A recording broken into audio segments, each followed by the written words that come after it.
21 নলছর বিধানসভা কেন্দ্রের 3 নম্বর বুথ এলাকার শিবনগর গাঁওসভার বাড়ি বাড়ি প্রচারে আমরা আজকে বেরিয়েছিলাম। 79 টিলা থেকে 3 নম্বর ওয়ার্ড এই অংশটা আমরা এইমাত্র শেষ করলাম। সাধারণ মানুষের প্রত্যেক বাড়িতে যে সাধারণ মানুষ তাদের যে প্রতিক্রিয়া, এই যেই বিজেপি এবং আইপিএফটি মথা যে জোট সরকারের যেই সমস্ত কাজকর্মে মানুষ বীতশ্রদ্ধ।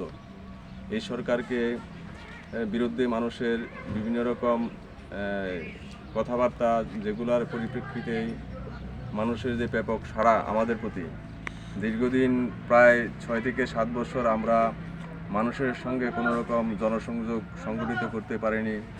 আজকে আমাদেরকে লাল ফ্ল্যাগ সঙ্গে নিয়ে যখন বাড়ি বাড়ি যাই, মানুষের মনের মধ্যে যে একটা উৎসাহ এবং উদ্দীপনা, সেটাই প্রমাণ করে যে আগামী দিনে যে বামফ্রন্ট ত্রিপুরা যে পুনরায় ফিরে আসছে, সেটা মানুষই বলার অপেক্ষা রাখে না।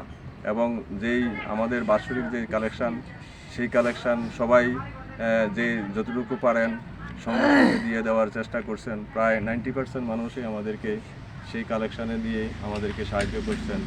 আশা করি আমাদের এই শিবনগর গাঁওসভায় প্লাস সারা ত্রিপুরা রাজ্যে এবং নলছর বিধানসভা কেন্দ্রের মধ্যে যেই একটা সন্ত্রাসের পরিবেশ ছিল, ধীরে ধীরে সেই সন্ত্রাসের পরিবেশ থেকে আমরা বেরিয়ে হয়ে আসতে পেরেছি।